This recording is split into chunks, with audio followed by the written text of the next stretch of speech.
மாலை நேர சூரியன் மேற்கிலிருந்து பார்க்கிறான். வேலியோர பூக்களின் வசந்த கீதம் கேட்கிறான். அந்தி வெயில் வேளைதான் ஆசை பூக்கும் நேரம். புல்லின் மீது வாடைதான் பனியை மெல்ல தூவும். போதும் போதும் தீர்ந்தது வேதனை.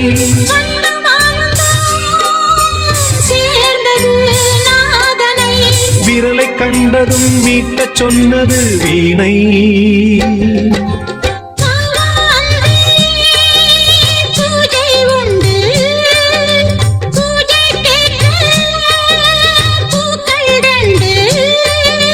பறவை அழைத்தது, அதற்கொரு துணையும் கிடைத்தது. சிறகை விரித்தது, வலம் வரத்தான்.